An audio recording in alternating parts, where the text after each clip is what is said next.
आदरणीय Shrimati chairman ma'am, हमारे college की डायरेक्टर मैम और सभी सम्मानित अध्यापकगण और मेरे सम्मुख बैठे सम्मानित सहपाठियों, आप सभी को गणतंत्र के इस महापर्व की बहुत बहुत शुभकामनाएं। सम्मानित साथियों,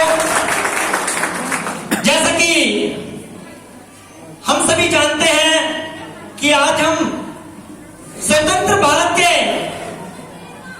72वीं गणतंत्र की 72वीं वर्षगांठ पूरे देश में बड़े ही हर्षोल्लास के साथ मना रहे हैं। सम्मानित साथियों, 15 अगस्त 1947 को हमारा देश आजाद हुआ। उस आजादी को पाने के लिए न जाने कितने माओं ने अपने लालों के प्राणों की आहुति दी, न जाने कितने वीरों ने अपने प्राणों की आहुति इस आजादी की बेला में दी, न जाने कितने वीरांगनाओं ने अपने प्राण इस आजादी की बेला में दिए। सम्मानित साथियों, 15 अगस्त 1947 को हम आजाद हुए, लेकिन बात अभी यहां खत्म नहीं हुई थी, क्योंकि आजाद हम हो चुके थे, परंतु हमारे समझ किस प्रकार से हमें रहना है, किस प्रकार से हमारे अधिकार हमें अपनाने हैं, उन सभी के लिए हमें एक मसौदे की आवश्यकता थी। और उस मसौदे के लिए हमारी संविधान समिति ने, जिसके अध्यक्ष परम पूज्य बाबा साहब डॉक्टर भीमराव अम्बेडकर जी ने एक प्रारूप समिति के माध्यम से 2 वर्ष 11 माह 18 दिन में कुल मिलाकर हमारा संविधान तैयार किया। 26 नवंबर 1949 को हमारा संविधान अंगीकृत हुआ। तत्पश्चात 26 जनवरी 1950 को भारत का संविधान पूरे देश में लागू किया गया। सम्मानित साथियों, आज हमें आवश्यकता है कि हम 26 जनवरी 15 अगस्त पर ही अपनी देशभक्ति न दिखाएं, क्योंकि सम्मानित साथियों, ये आजादी हमें फ्री में नहीं मिली है। इस आजादी को पाने के लिए हमें बहुत संघर्ष करना पड़ा है। सम्मानित साथियों,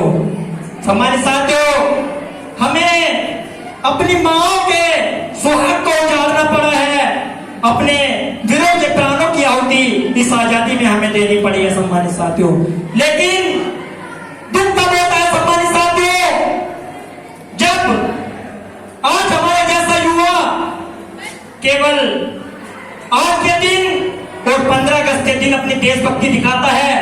और देशभक्ति भी कैसे दिखाता है सम्मानित साथियों?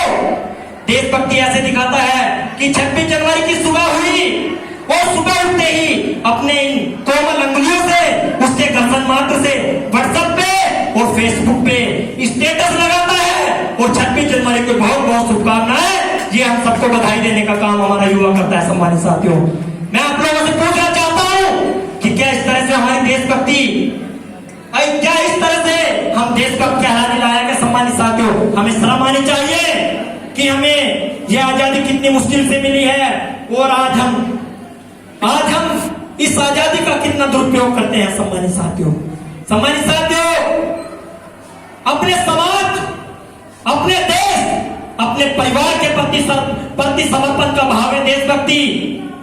आज आवश्यकता है कि हम लोग अपने परिवार, अपने समाज के प्रति समर्पित भाव से पूरी लगन, पूरी मेहनत, पूरी ईमानदारी के साथ काम करें, तो यही हमारी वास्तविक देशभक्ति कहलाएगी। सम्मानित साथियों, आज मैं बता देना चाहता हूं कि उन दुश्मनों से भी जो स्वतंत्र भारत में जन्म लेकर भी वे अपने आप को आज न जाने तरह तरह के किन अल्फाजों से अपने आप को बयान करते हैं। मैं कह देना चाहता हूं ऐसे देशद्रोहियों से कि अगर तू परिंदा है तो ये आसमान तेरा है, अगर तू परिंदा है तो ये आसमान तेरा है, अगर तू दरिंदा है तो ये शमशान तेरा है, अगर तू दरिंदा है तो ये शमशान तेरा है। प्यार से रहना है तो रह जमीन पर, वरना ये कब्र भी तेरी है और ये कब्रिस्तान भी तेरा। सम्मानित साथियों, आज हमें चाहिए कि हम अपनी इस नफरत के भेदभाव को मिटाकर अपने जिस मुकाम जिसने हमें यह आजादी मिली उस आजादी का हम भली भांति सही प्रकार से प्रयोग करें। और मैं चाहूंगा कि किस प्रकार से हमें बताया कि मिली राज्य में एक स्वतंत्रता अभी भी हमारे देश को सम्मानित साथियों आवश्यकता है, क्योंकि बाबा साहब डॉक्टर भीमराव अम्बेडकर ने संविधान दिया, यहाँ तक सही है, परंतु सम्मानित साथियों एक दुख की बात है। और क्या बात है, देखिए मेरी चुनिंदा पंक्तियों से आपको बताना चाहूंगा कि मिली राज्य में एक स्वतंत्रता पर विचार परतंत्र है। मिली राज्य में एक स्वतंत्रता पर विचार परतंत्र है। पाश्चात्य चिंतन चरित्र से कहाँ हुए स्वतंत्र है। अभी स्वदेशी तंत्र उपेक्षित मिला कहाँ सम्मान है। और किसी कोने में बैठा रो रहा संविधान है। और किसी कोने में बैठा रो रहा संविधान है। सम्मानित साथियों, इस रोजों में संविधान को सशक्त, प्रबलशाली और समृद्धशाली बनाने की जिम्मेदारी हम सभी पे है, क्योंकि सम्मानित साथियों हम इस देश के भविष्य है, हम इस देश के आने वाला कल है। अगर हम लोगों के अंदर ही देशभक्ति नहीं होगी सम्मानित साथियों, तो मैं नहीं मानता ये देश, जिस देश की हम बात करते हैं, आज हम आधुनिक भारत की बात करते हैं, ये देश कभी फिर से सोने की चिड़िया कहलाएगा सम्मानित साथियों। इसलिए सम्मानित साथियों आज इस मंच के माध्यम से आप लोगों से बता देना चाहता हूं और पूरे जज्बात के साथ ये बात कह देना चाहता हूं कि कभी मैं कह देना चाहता हूं कि न सरकार मेरी है न रब मेरा है। न सरकार मेरी है न रब मेरा है, न ही बड़ा सा नाम मेरा है। बस इतनी सी बात का गुरूर है साहब कि ये देश मेरा है, कि ये देश मेरा है। हमारे साथियों दर्द बहुत है दिल में, क्योंकि जब ऐसी ऐसी घटनाएं देखता हूं समाज में जा जाकर, और दर्द हो भी क्यों ना, क्योंकि ये आजादी किसी के बाप की जागीर नहीं है सम्मानित साथियों। ये आजादी किसी के बाप की जागीर नहीं है। इस आजादी को हमारे माँ बाप ने, हमारे पूर्वजों ने बड़े ही बलिदानों के फलस्वरूप ये आजादी को हमें यहाँ तक दिया है सम्मानित साथियों। तो इस आजादी के पावन अवसर पर मैं आप लोगों से कह देना चाहता हूं कि आप लोग इस कॉलेज में आते हो तो अपने आप को भारत के भविष्य के निर्माता के रूप में आप लोग रखिए, क्योंकि बाबा साहब डॉक्टर भीमराव अम्बेडकर ने एक बात और कही, जब इतना अद्भुत सुंदर संविधान हम सबको दिया तो बाबा साहब का एक सपना था सम्मानित साथियों।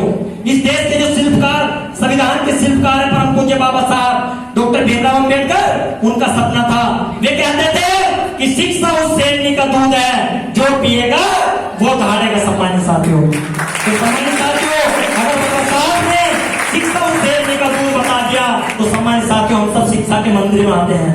हमें चाहिए कि हम लोग जब शिक्षा के मंदिर में आ रहे हैं तो हम लोग अपने गुरुजनों की बातों को बड़े ही ध्यानपूर्वक मानते हुए, उनके पदचिन्हों पर चलते हुए एक नए भारत की परिकल्पना करने का काम हम लोग करें सम्मानित साथियों। सम्मानित साथियों आज यूं तो बहुत कुछ कहने को है, परंतु एक वैचारिक क्रांति भी हमारे समाज में मुझे देखने को मिलती है सम्मानित साथियों। और वो वैचारिक क्रांति क्या है? उस वैचारिक क्रांति को कहने का तात्पर्य केवल यही है कि आज हम दुनिया के सबसे बड़े लोकतंत्र कहे जाते हैं सम्मानित साथियों। दुनिया के सबसे बड़े लोकतंत्र में जहाँ हिंदू पैदा हुआ है, मुस्लिम, सिख, ईसाई भी पैदा होते हैं, परंतु बदकिस्मती हमारे देश की, हमारे समाज की, यहाँ इंसान पैदा नहीं होगा सम्मानित साथियों।